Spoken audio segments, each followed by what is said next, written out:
Chapter 21. Service and Cooperation. But Jesus called them to him and said, You know that the rulers of the Gentiles lord it over them, and their great ones exercise authority over them. It shall not be so among you, but whoever would be great among you must be your servant, and whoever would be first among you must be your slave, servant, even as the Son of Man came not to be served, but to serve, and to give his life as a ransom for many. Matthew 20, verses 25 to 26. Analysis. In every society there are multiple hierarchies. Without hierarchies, it would be impossible for private owners or civil magistrates to assign leadership within any institution. It would therefore be impossible to assign legal and moral responsibility to decision makers within these institutions, meaning the legal right to make decisions to specific people. He holds them accountable to him. This is clear in the parable of the talents, Matthew 25, verses 14 to 30. This is the second parable leading up to Jesus' description of the final judgment. The first parable was the parable of the 10 virgins. Every society benefits from the division of labour. This begins with the family. It extends to all other social arrangements. Here is the biblical principle that undergirds the division of labour. 2 are better than 1, because they have a good reward for their toil. For if they fall, one will lift up his fellow. But woe to him who is alone when he falls and has not another to lift him up. Ecclesiastes 4, verses 9 to 10. Rulers exercise leadership as people who are in a chain of command. A leader has the authority to bring institutional sanctions, both positive and negative, on those people who are under his jurisdiction. Juris equals law, diction equals spoken. He gains their cooperation in institutional ventures by means of this authority to reward and punish. This assumes that people respond predictably to incentives and disincentives. This assumption is fundamental to the science of economics. The representative biblical models are heaven and hell, which are temporary. These reflect the final sanctions, the new heaven and new earth, Revelation 21:22, and the lake of fire, Revelation 20, verses 14 to 15. These are eternal. A civil ruler gives orders. Subordinates are supposed to respond predictably. Jesus understood this. The story of the Roman centurion with the sick servant illustrates this. When he had entered Capernaum, a centurion came forward to him, appealing to him, Lord, my servant is lying paralyzed at home, suffering terribly. And he said to him, I will come and heal him. But the centurion replied, Lord, I am not worthy to have you come under my roof, but only say the word and my servant will be healed. For I too am a man under authority with soldiers under me, and I say to one, Go, and he goes, and to another one, Come, and he comes, and to my servant, Do this, and he does it. When Jesus heard this, he marveled and said to those who followed him, Truly I tell you, with no one in Israel have I found such faith. Matthew 8, verses 5 to 10. The centurion was a military commander. He exercised authority. His subordinates obeyed him. He recognized that Jesus had similar authority over nature. Jesus could heal at a distance. He had supernatural power. The centurion recognized that he was under Jesus' authority regarding the fate of his servant. He invoked the language of subordination as a way to persuade Jesus to speak a word of power on his behalf and also on his servant's behalf. This was a request, not a command. Jesus healed the servant on this basis. This was all about hierarchy. The centurion wanted Jesus' cooperation. He knew that he could not gain this by speaking his own word of power. He also recognized that Jesus was unlikely to be motivated by an economic offer. He knew that he could not buy Jesus' cooperation with money, so he asked for a favor, grace. He admitted to Jesus that he did not deserve this favor. In this respect, he was like the Canaanite woman. And Jesus went away from there and withdrew to the district of Tyre and Sidon. And behold, a Canaanite woman from that region came out and was crying, Have mercy on me, O Lord, Son of David. My daughter is severely oppressed by a demon. But he did not answer her a word. And his disciples came and begged him, saying, Send her away, for she is crying out after us. He answered, I was sent only to the lost sheep of the house of Israel. But she came and knelt before him, saying, Lord, help me. And he answered, It is not right to take the children's bread and throw it to the dogs. She said, Yes, Lord, yet even the dogs eat the crumbs that fall from their master's table. Then Jesus answered her, O woman, great is your faith. Be it done for you as you desire. And her daughter was healed instantly. Matthew 15, verses 21 to 28. She also was pleading for an unearned gift. She verbally acknowledged her subordination to Jesus. She knew that she could not command him. She also knew that she could not buy his healing powers. So she begged. This raises a practical question. How can we gain the cooperation of others? Jesus taught that his cooperation was not available by means of an earthly chain of command. No one could order him around. Two Gentiles recognized this, the centurion and the Canaanite woman. They both needed something that was not commercially available, supernatural healing. Neither power nor money would suffice. They became supplicants. But this strategy cannot work in the marketplace. No one without civil authority can lawfully order another person to do something for him. This independence from coercion is a crucial aspect of political freedom. Part A. Adam Smith on cooperation and motivation. Smith is famous for two passages, his description of the pin makers and his explanation of the motivation for voluntary exchange.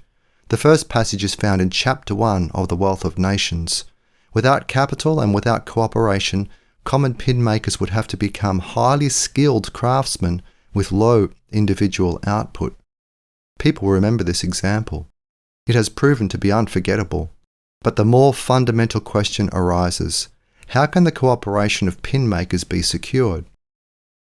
They are individual producers. Smith answered this question in his other famous passage. He wrote of the need of every individual for cooperation. Read it carefully. Open quote.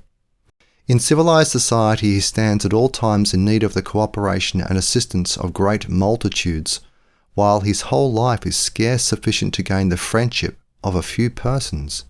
In almost every other race of animals, each individual, when it is grown up to maturity, is entirely independent, and in its natural state has occasion for the assistance of no other living creature.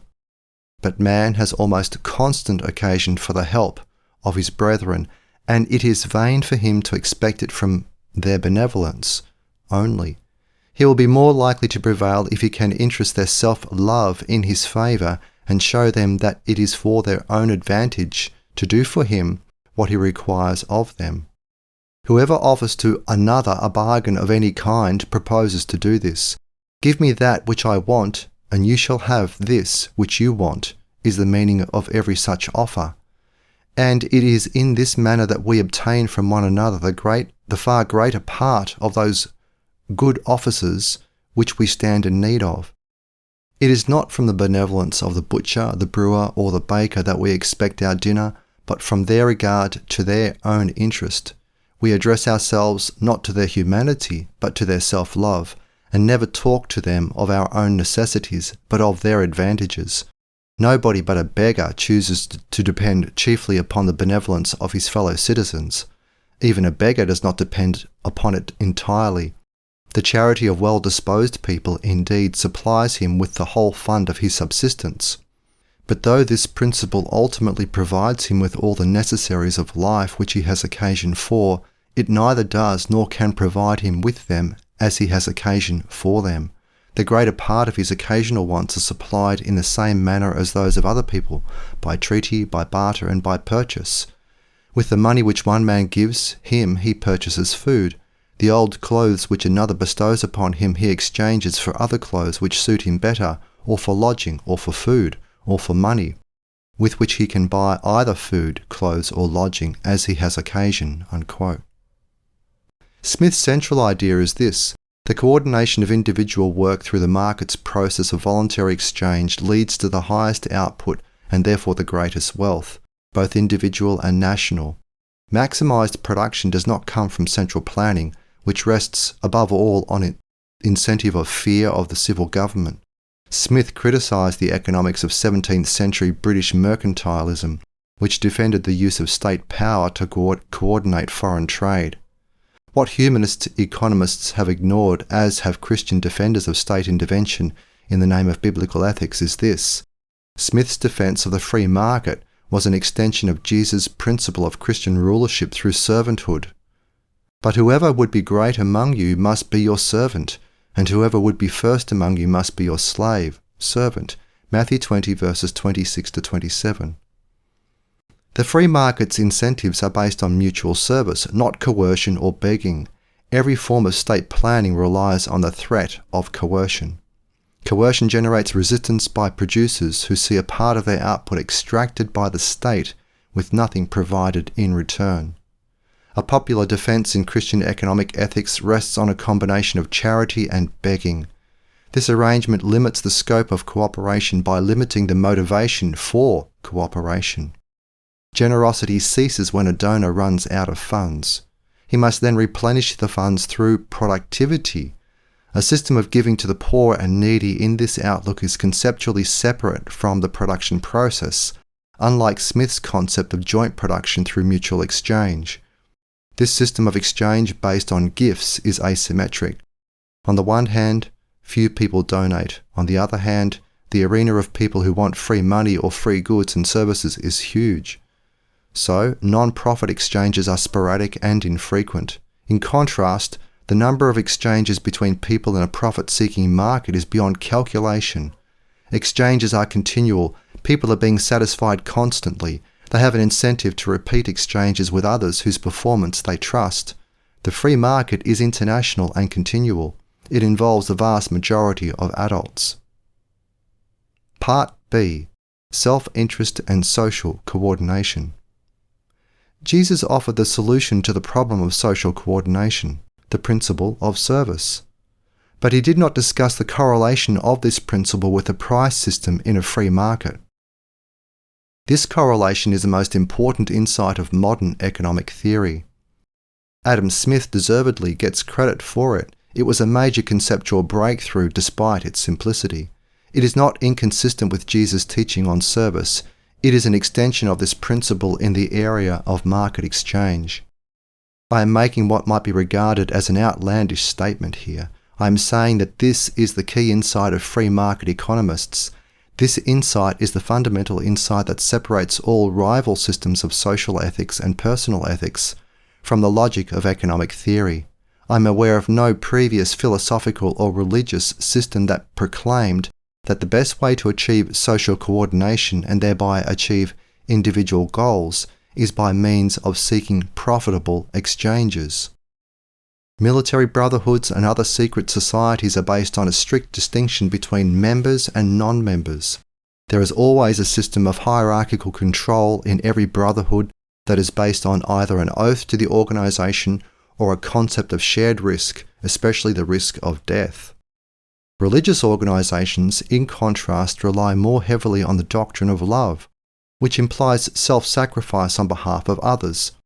This can also be present in the military hierarchy, but the focus of the military hierarchy is victory on the battlefield, not a peaceful life based on mutual service. There is always a hierarchy in the religious organizations. There have to be ways of settling disputes which are inevitable in a sinful world. The same is true of families. Families are based on love, which implies sacrifice on the part of parents for their children. Then, when the parents are feeble, the family rests on the sacrifice of children to the parents. There is a form of exchange, but it is non-monetary. It is not normally based on contract. Smith appealed to self-love. By self-love, he meant self-interest. This is what made his analytical system unique. This is the key to all free market economic theory. This is what distinguishes free market economic theory from all other forms of social organization. It is not based on coercion. It is not based on love of the brethren. It is self-consciously based on self-love. What makes possible the widespread social division of labour is a system of sanctions that is applied by the marketplace, profit and loss. Institutionally, this is not a hierarchical system. Conceptually and operationally, it is. Consumers are at the top because they possess the most marketable commodity, money. This is why there really is such a thing as consumer authority. It is applied individually. There is no coercion involved. There is no chain of command that is governed by a system of rules. There is only one rule: high bid wins. That single rule is the basis operationally of the entire auction process. The tremendous advantage of this system is that it operates without personal feelings of love. Love is always in short supply. We cannot increase our quantity or quality of love by means of the auction principle of high bid wins. The emotional connection associated with love is highly limited. This means the division of labour is limited within an organisation that is governed by the principle of sacrificial love of others. The market, in contrast, is governed by the principle of self-love. We seek our own goals. We pay the price for seeking our goals.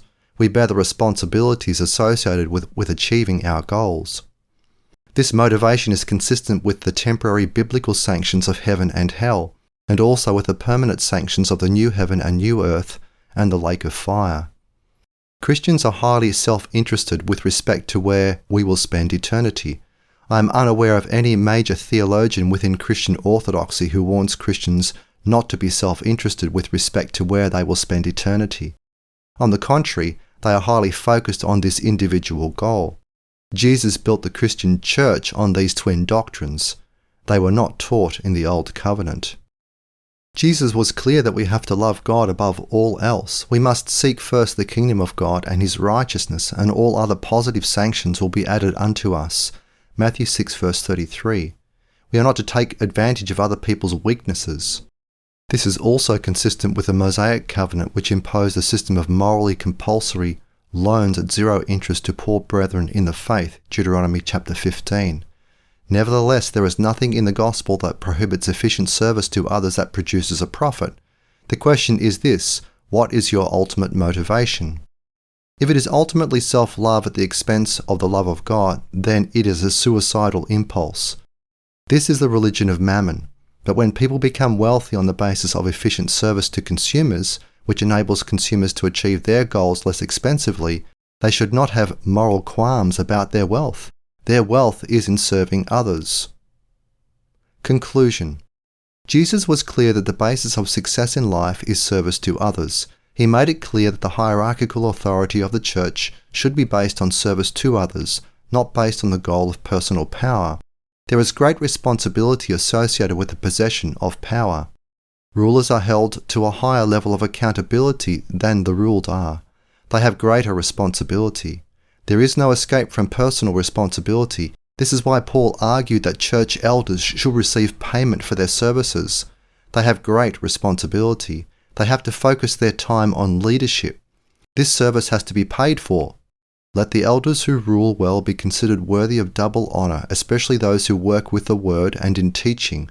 For the scripture says, "You shall not put a muzzle on an ox while it treads the grain, and the labourer is worthy of his wages." 1 Timothy 5 verse 17 to 18.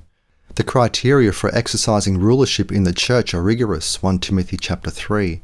A church officer should not be a seeker after money. He must not be addicted to wine, not a brawler, but instead gentle, peaceful. He must not be a lover of money. 1 Timothy 3 verse 3. The general principle of service leads to an elevation of authority. It applies in every area of life. It applies in the family, but every institution should be governed by the general principle of advancing the kingdom of God. No institution is autonomous. No institution should be governed primarily by the goal of increasing its authority irrespective of its service to those under its authority who impute legitimacy to it. The supreme advantage of the free market as a form of social organization is this: it harnesses the creativity of people with rival worldviews, the tremendous potential for personal wealth, influence and lifestyle that the market offers to entrepreneurs persuades them to sacrifice for others who do not share their views of the way the world works and ought to work. They become servants of others despite the fact that they may care little for others. The result is a long-term per capita economic growth on a scale never before achieved in history. The free market has transformed the world as no other institution ever has in a shorter period of time. About 2 centuries. The economic world of 1800 was a world of the ancient past.